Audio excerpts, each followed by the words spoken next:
ایران داستان ناگفته. مصاحبه شارل میشل رئیس شورای اروپا 2019-2024، نخست وزیر بلژیک 2014-2019. برنامه کاپیتال هیل، واشنگتن تایمز.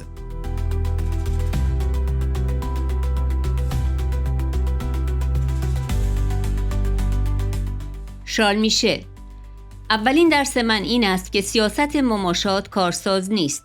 به همین دلیل باید بسیار صریح و شفاف درباره ماهیت این رژیم صحبت کنیم.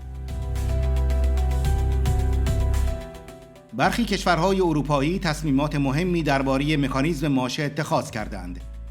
این راهی برای افزایش فشار بر رژیم و نشان دادن این است که ما دیگر ساده لوح نیستیم و به آنها اعتماد نداریم. رژیم ایران تلاش می‌کند این تصور را ایجاد کند که بدون آنها کشور به هرج و مرج فرو خواهد رفت، اما این درست نیست. واقعیت این است که یک جایگزین وجود دارد، یک اپوزیسیون سازمان یافته که هم در داخل ایران فعال است و هم در خارج از کشور حمایت‌های فزاینده‌ای کسب کرده است. Simply not true because there is an alternative. There is a political opposition, a well-organized. به عنوان نخست وزیر سابق و رئیس پیشین شورای اروپا کاملا درک می کنم که وقتی این اپوزیسیون اعلام می کند نه درخواست پول دارد و نه خواستار عملیات نظامی است، این پیام بسیار قوی است. آنها معتقدند مردم ایران خودشان سرنوشتشان را تعیین می کنند. دولت‌ها و رهبران دموکراتیک در خارج از ایران باید به صراحت اعلام کنند که به این سازمان سیاسی و برنامه آن، یعنی طرح 10 ماده‌ای، اعتماد دارند. این طرح شامل اصول بنیادینی مانند برابری جنسیتی، جدایی دین از دولت و یک ایران غیر هسته‌ای است که در صلح با همسایگانش زندگی می‌کند. این اصول امیدی برای آینده ایران هستند. طرح 10 ماده‌ای بسیار مهم است، زیرا می‌تواند پایه و اساس آینده ایران باشد. طرح 10 ماده‌ای بر اساس رأی‌گیری عمومی است تا مشروعیت برای قانون اساسی جدید و پیشنهادهای قوی در این زمینه ایجاد کند. به نظر من این طرح می‌تواند دستورالعملی برای گذار از دیکتاتوری به دموکراسی باشد و احتمالاً معتبرترین ابزار برای دستیابی به این هدف است.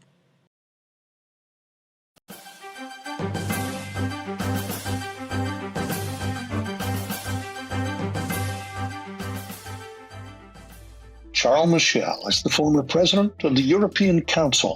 Today on the Capitol Hill Show, he shares his insights into the current Iranian regime and what the future may look like for Iran. Thanks so much for doing this with us. I appreciate it. My pleasure. You know, back in July, in Italy, you were at some meetings, and then later you were at a conference with Maryam Rajavi, but a number of European leaders and U.S. leaders, and you talked in terms of how when we speak of Iran, that appeasement really shouldn't be an option. Tell me more about what you meant there, and also what can the European countries and what can the United States do to make sure they are not simply appeasing the existing regime?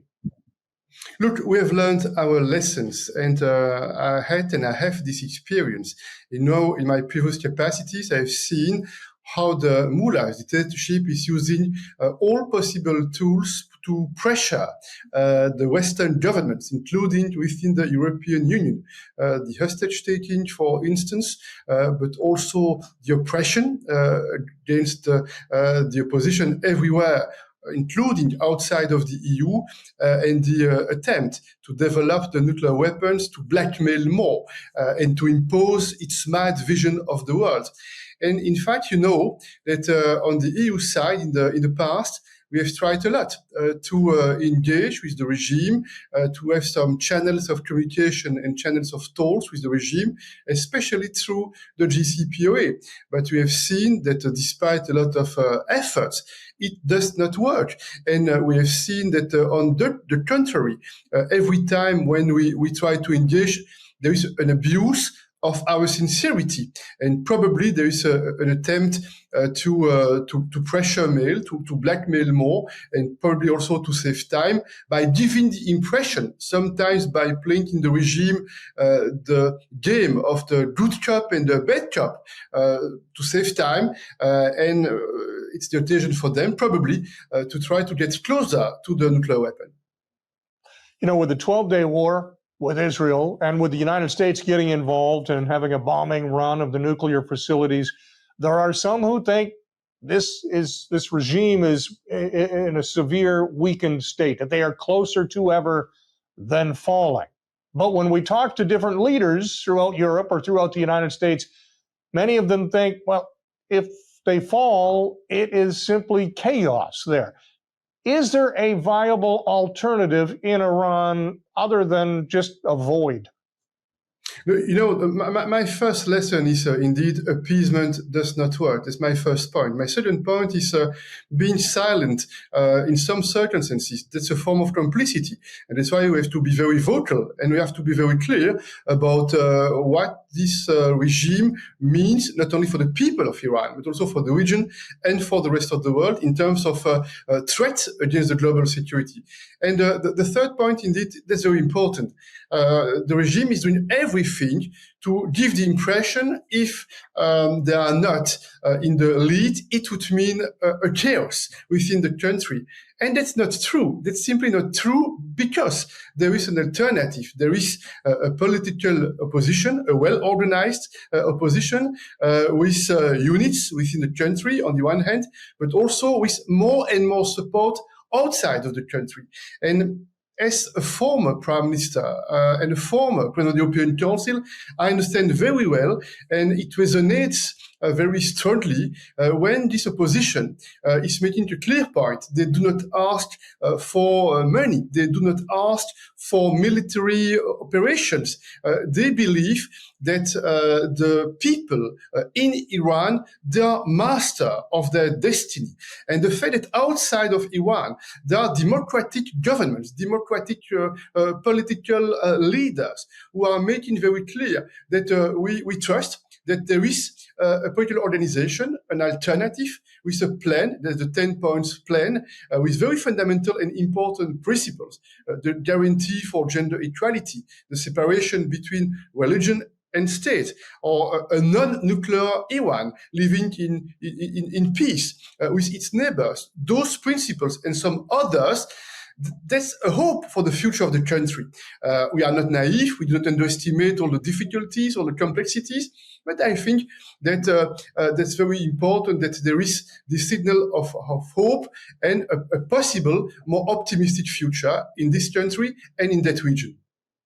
You talk about the resistance from some of the people right within Iran and the importance of that and how they speak up. You also mention be careful of silent complicity. So if the West should not simply stand by, but at the same time is not being asked to contribute militarily or financially, what can and should Western leaders do to make sure the people of Iran realize there is support? There are two important elements in my opinion. First, we should not and we cannot be intimidated by the regime. And you know that the regime is using all possible tools to pressure, to blackmail, and to intimidate Western countries and Western governments. And we should not intimidate it. We cannot be intimidated, and we have to be vocal. I'll give you an example. Very recently, again, some reports, very important reports were issued, making clear that there are again more and more arbitrary executions, the use of the death penalty as a tool to crush all forms of dissent. You have to be clear that you are not intimidated. You have to be very vocal. That's what I mean when I say in some circumstances, Silence is complicity. And here I am absolutely convinced that when we are silent, in fact, we are making the regime stronger, and our silence is our weakness. That's my first point. Iranian people within the country and outside of the country with a clear view for a new Iran, for a new constitution, for new foundations for this country, with, I think, a very interesting approach that can lead to a different situation for the people of Iran, but also for the people in the Middle East and all across the world, because we see that this regime is the best exporter of hatred and terrorism, the most powerful exporter of polarization. And we cannot accept such a situation. And that's why we should engage. That's what I'm doing on my side with all possible actors, so that you try to understand, to listen carefully to what are the various positions, the various opinions. Of course, when you run a country within the EU, you have to take into account some complex geopolitical realities. There is no doubt.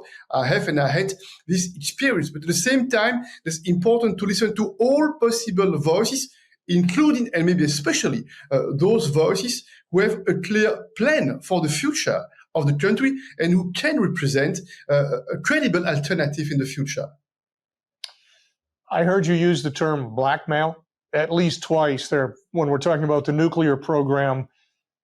In the past, and you said this in your opening statement, in the past, the West has failed by trusting completely in some of these negotiations.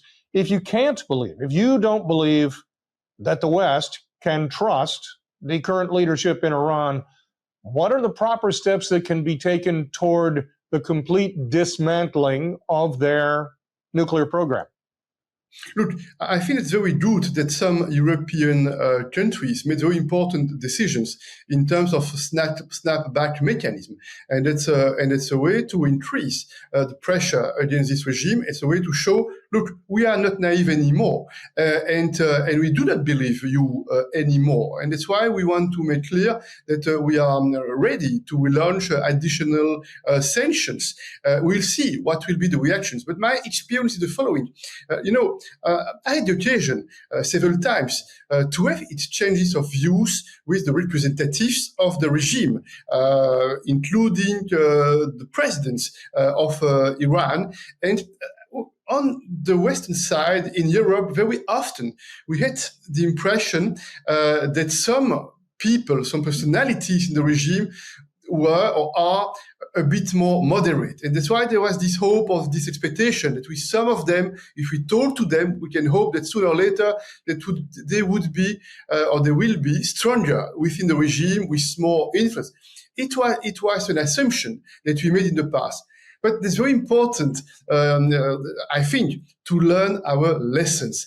And we gave in many occasions the chance and opportunities to show this goodwill. And that's not at all what we have seen. That's not at all what we have been facing. And that's why, if something does not work, do not repeat the same thing. If something does not work, then you have to adapt, to change, so that you are more effective and more impactful, and that you can reach the strategic goals that we fix. In your comments at the conference this past summer, you paid tribute to women, to students, to the protesters.